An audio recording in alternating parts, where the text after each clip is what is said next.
أعوذ بالله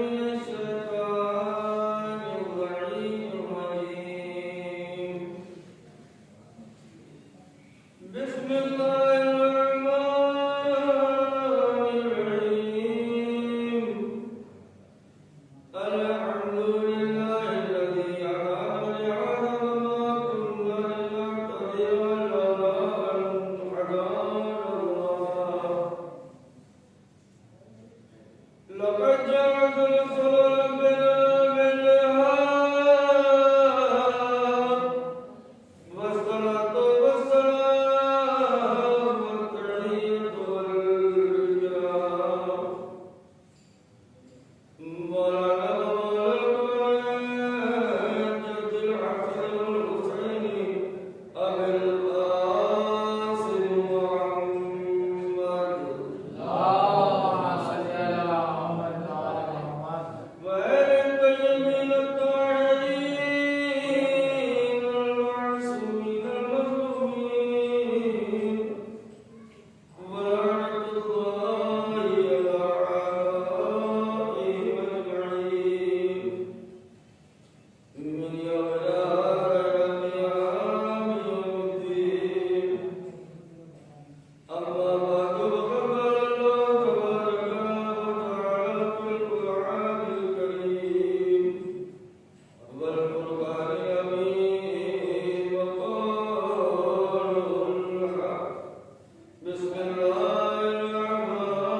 ہماری یہ اوقات نہیں ہے، ہماری یہ بساط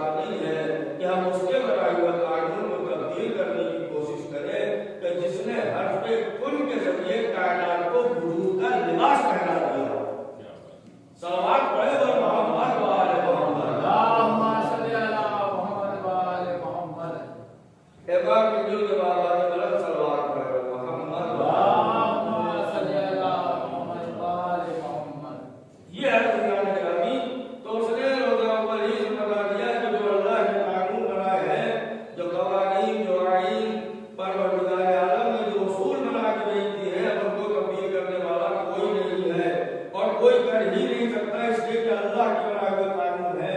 یہ وہ پروردگار ہے جو لم یلد ہے ولم یولد ہے، جو کل شیء قدیر ہے، اس کے بنائے ہوئے قانون میں کوئی تبدیلی نہیں ہوگی۔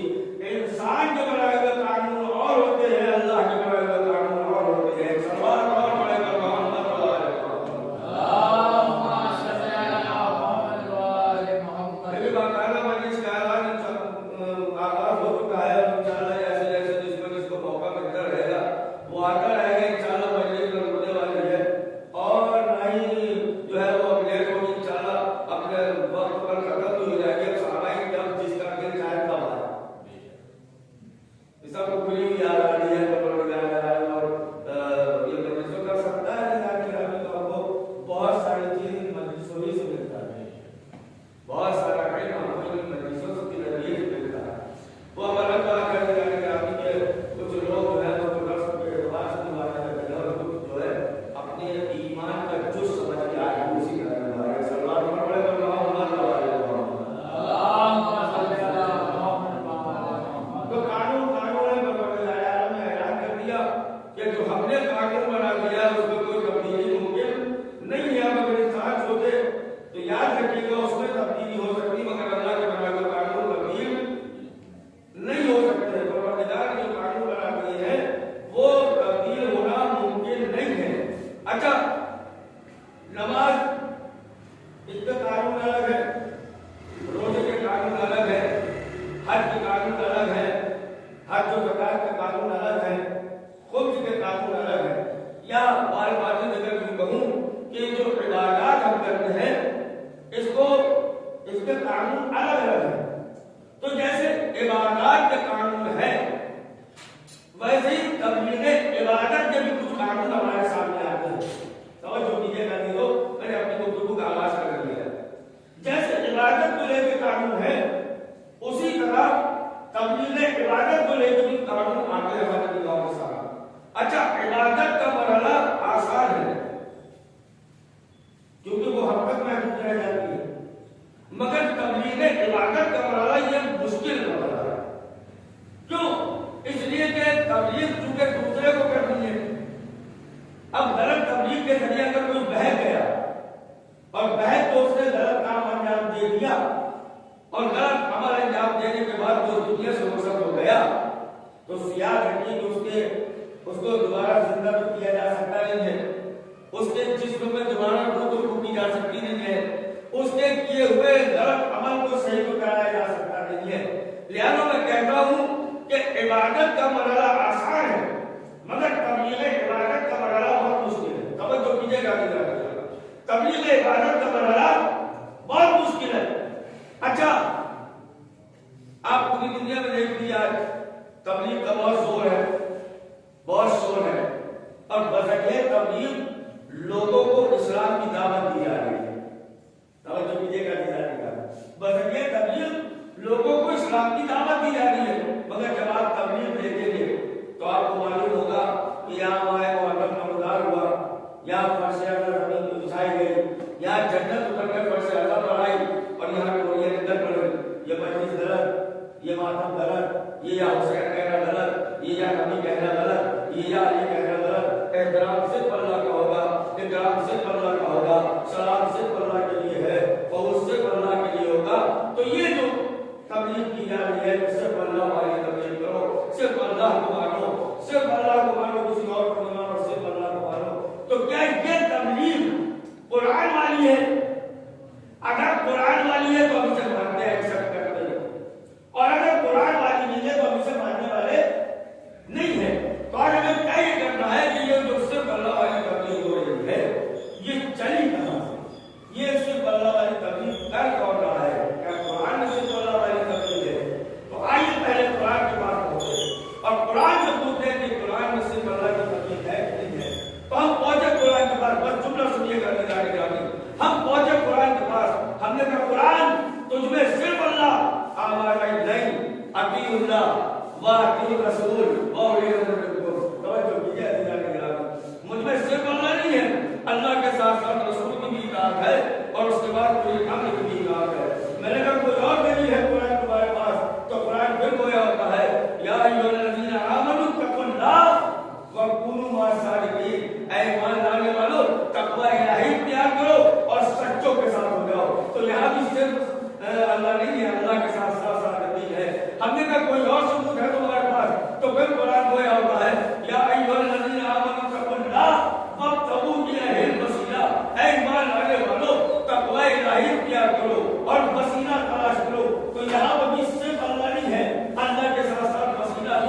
اب نے کہا کوئی اور دلیل تو قرآن میں کوئی اور ہے قل کفا باللہ شہیدا بینی و بینکم ومن عنده علم الکتاب کہ میرے پیغمبر ان سے کہہ دو کہ میرے تمہارے درمیان ایک تو اللہ گواہ ہے اور ایک وہ گواہ کافی ہے جو عالم قرآن ہے.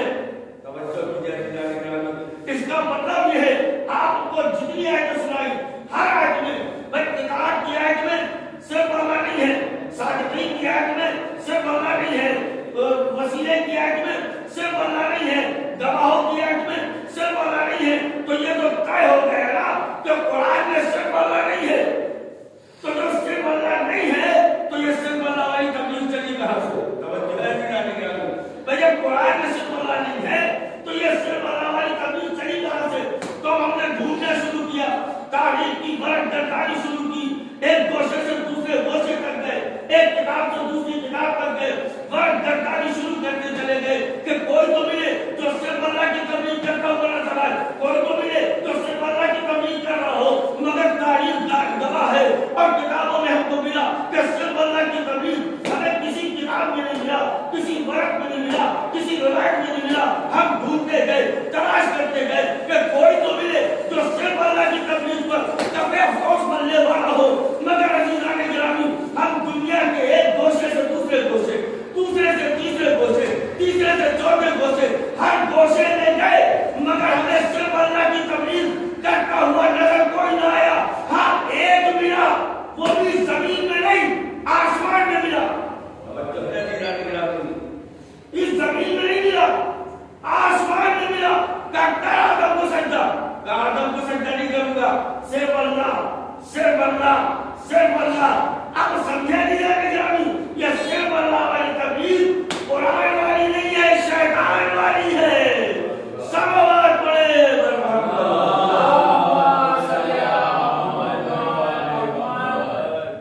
ایک طرف شیطان ہے جو صرف اللہ والی تبلیغ کر رہا ہے.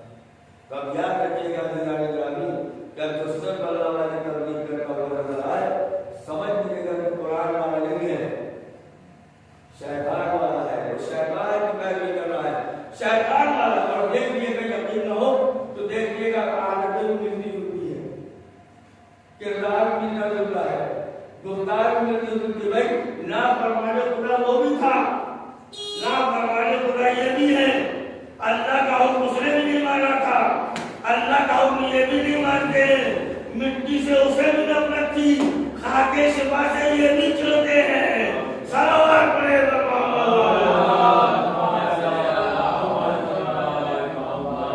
تو یہ ہے شیطان جو صرف اللہ کی تبلیغ کر رہا ہے, کہ صرف اللہ کو مانو, صرف اللہ کو مانو. تو قرآن والے شیطان تبلیغ نہیں ہے صرف اللہ والے, بلکہ شیطان والی تبلیغ ہے. اور اچھا دیکھیے اور بڑا تبلیغ ہے یہ شیطان, اور اس کی تبلیغ کا رینج بھی بہت وسیع ہے. یہ صرف امتیوں کے گھر تک نہیں بلکہ نبیوں کے گھر بھی پہنچ جاتا ہے. یہ صرف امتیوں کے گھر نہیں بلکہ نبیوں کے گھر بھی پہنچ جاتا ہے. یہاں نبی اپنے گھر سے باہر نکلے, یہاں فوراً حاضر ہو گیا. حاضر ہوگی آپ گھر میں بیٹھے ہوئے, پتہ نہیں آپ کے شوہر کے دماغ میں کیا ہو گیا ہے کہ آپ کے بیٹے کو ذبح کرنے لے جا رہے ہیں. جلدی باہر نکلیے اور اپنے بیٹے کو بتائیے. کیا کہا جناب حاضرہ نے, لا حول ولا قوت الا باللہ, دور ہو تم شیطان ہے. توجہ ہے, حاضرہ بیوی نے پہچان لیا شیطان ہے. بیوی کیسے پہچانا؟ اکثر آپ آپ کی نہیں سنتے. کیسے پہچانا؟ کہ دو وجہ. پہلا تو نبی کے دماغ پر شک کر رہا ہے, دوسرا نبی کی بیوی کو گھر سے باہر نکلوا رہا ہے. توجہ ہے, تو اس کا مطلب یہ ہے کہ جو نبی کے دماغ پر شک کرے وہ بھی شیطان, جو نبی کی بیوی کو گھر سے باہر لے جائے وہ بھی شیطان. صلوات پڑھے محمد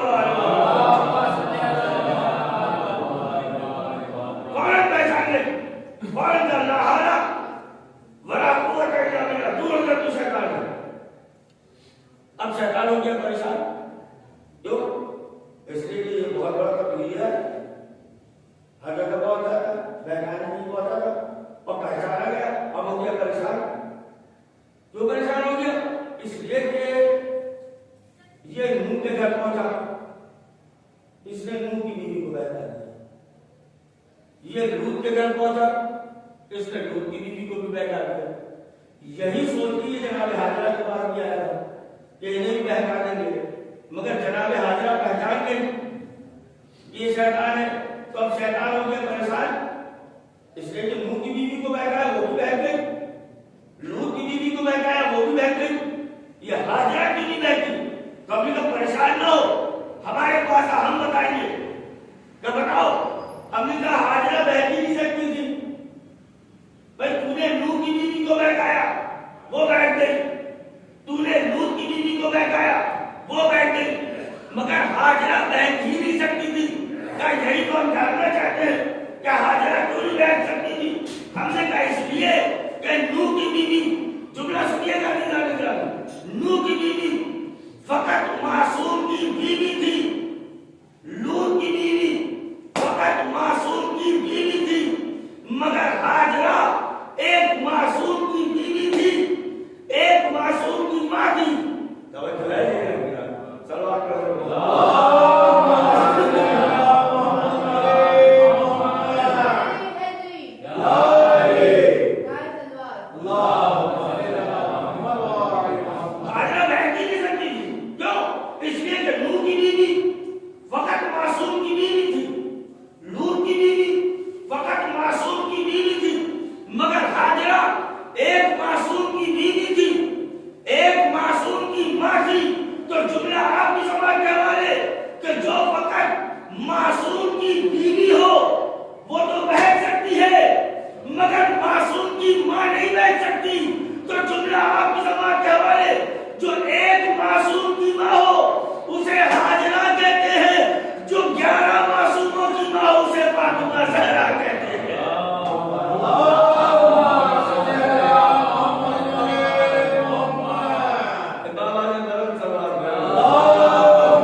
ابراہیم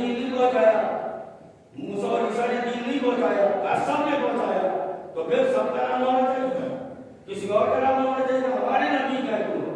کاش میں آپ سمجھیں کہ ہمارے نبی نے بڑی مشقتیں برداشت کی ہیں، بڑی مصیبتیں اٹھا کے نہیں پہنچانا چاہیے۔ ماں تجھے کا آدم نے مصیبتیں نہیں اٹھائی، نوح نے مصیبتیں نہیں اٹھائی۔ ارے جناب نوح کے لیے تو یہاں تک ملتا ہے کہ جناب نوح جب تبلیغ کیا کرتے تھے تو ان کی قوم والے اتنے پتھر مارتے تھے، اتنے پتھر مارتے تھے کہ جناب نوح کا پورا جسم جو ہے پتھروں میں گھر جاتا تھا۔ اور پھر جناب حکم پروردگار سے ایک فرشتہ آتا تھا، اپنے بڑوں سے پتھروں کو صاف کرتا تھا۔ جب جناب نوح نے غلطی رات میں باہر تو سب سے چور مل گئے، پھر وہی فرشتہ اپنے بڑوں کو زخموں میں مس کرتا تھا تو جناب نوح کے زخم صحیح ہو جایا کرتے تھے۔ ارے غور نہیں کیا آپ نے، یہ جناب نوح کی عظمت ہے کہ ملک اگر زخموں میں پر مس کر دے تو نوح کے زخم صحیح ہو جاتے ہیں۔ یہ گہوارہ حسین کی عظمت ہے کہ ملک آتا ہے بالوں پر لے کے چلا جاتا ہے۔ صلوات پڑھے